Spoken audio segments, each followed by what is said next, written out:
Hi,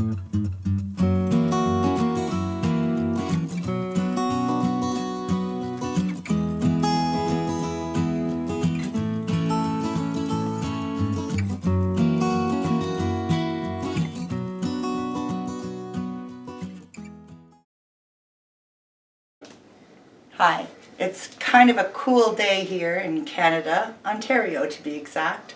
So I thought what better than to bring in some baked beans.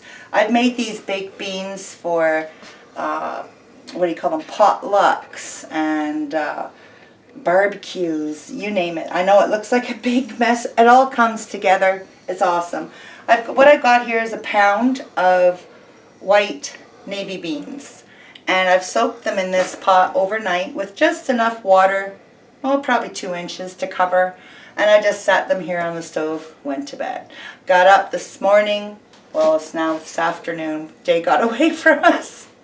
Drained them, got everything ready for you. And so what I'm going to do, let me just get these out of the way. First, we're going to start with, this is so versatile, it depends on preference of taste. You can use salt pork. Oh, it's amazing. Don't have any. I'm substituting. I have here 3 strips of bacon and then 2 strips of Canadian bacon. What is that called? It'll come to me. It's Canadian bacon. Back bacon.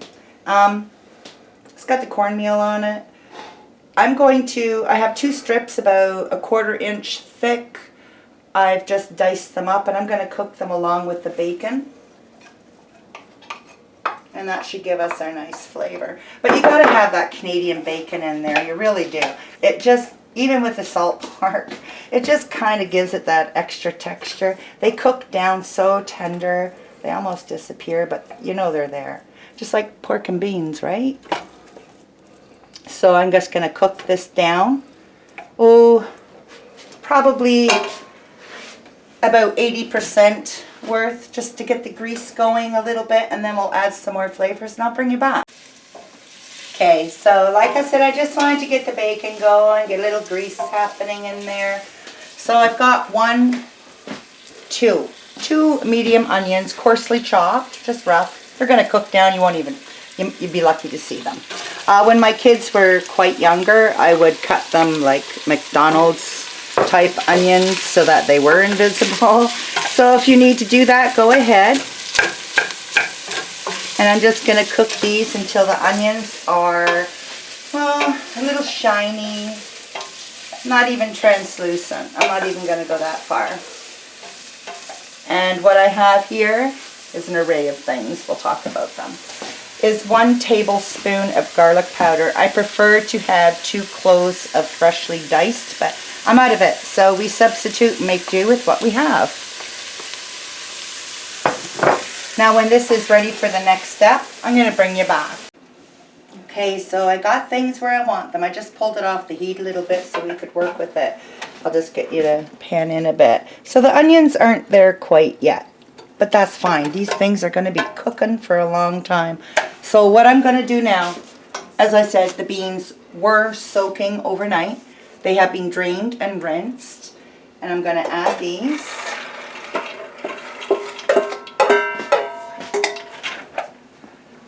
And I usually would say chicken broth. Add a chicken broth. Me, the broth lady, add a broth. Okay, so I've got duck broth. I'm going to use that opposed to the beef broth that I have. I think I'll stay with the poultry flavors. And I think I only opened 1. So that's 2 cups.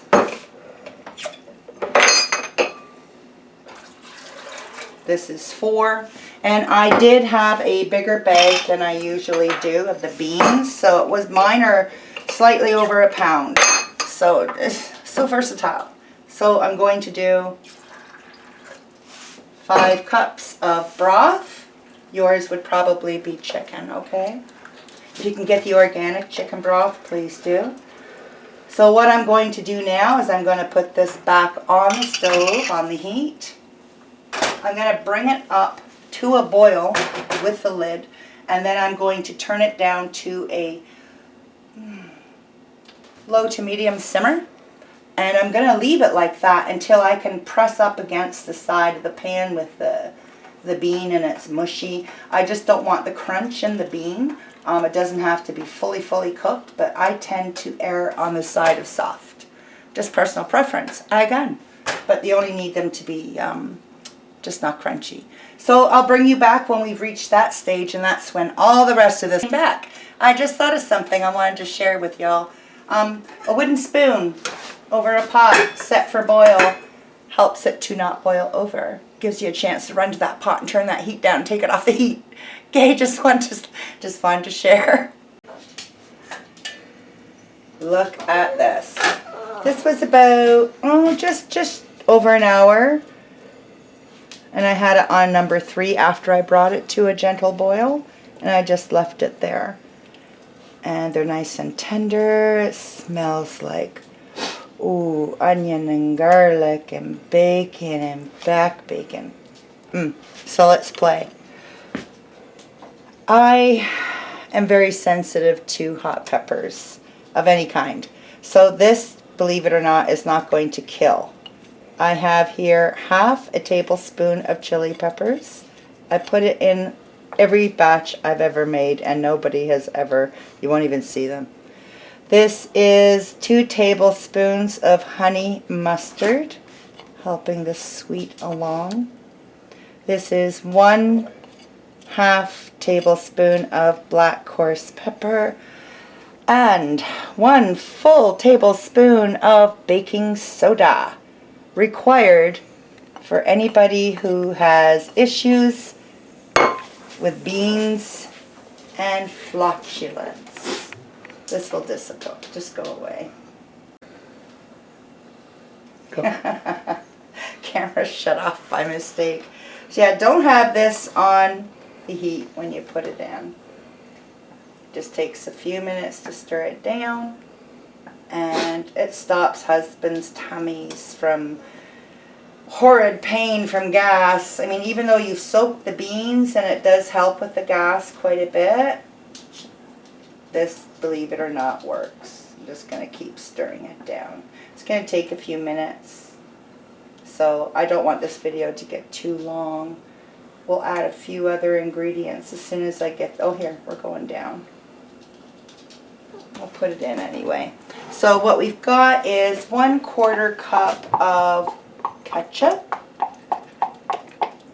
We use French's.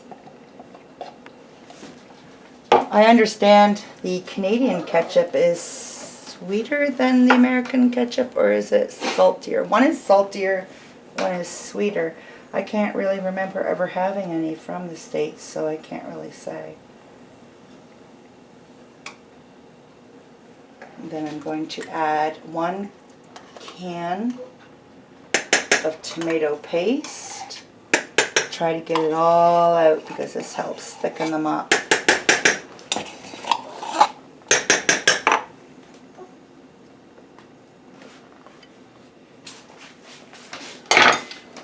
Three-quarters of a cup of nice molasses. This is what's going to make them be the best beans you've ever had. And then 1 cup, firmly packed cup of brown sugar, which I make on my own. I think I've talked about it a lot on Facebook, but I will do I have a tips and hints video, make your own, coming up. So I'll be able to show that to you all as well. And 1/4 cup of apple cider vinegar. Now, I had to do a potluck, short notice, didn't have any apple cider vinegar. I just used white vinegar. It was fine. I couldn't really tell the difference, but there is. Like, if you didn't know, you didn't know. So you can do it.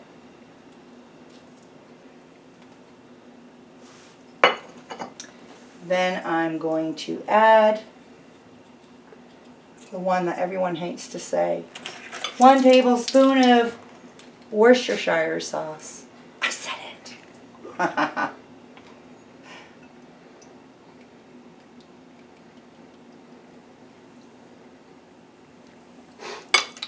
Also measuring away from the pot because I always dump extra.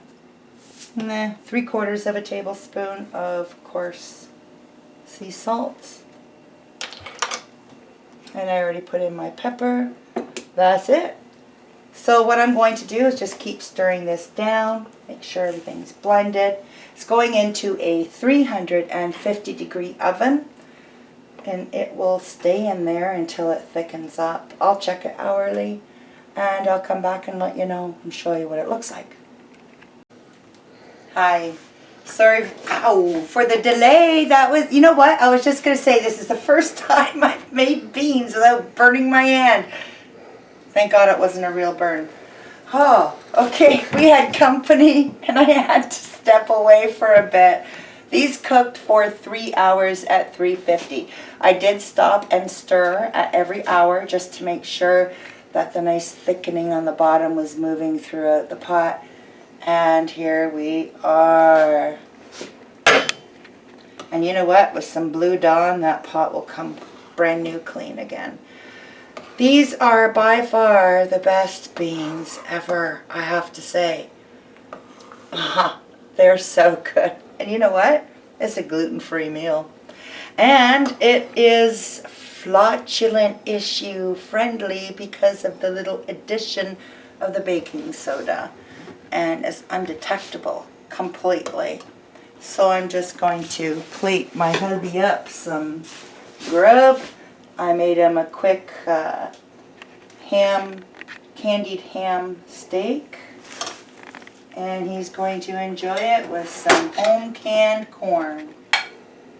And there he has it. Home baked beans. I hope you try them.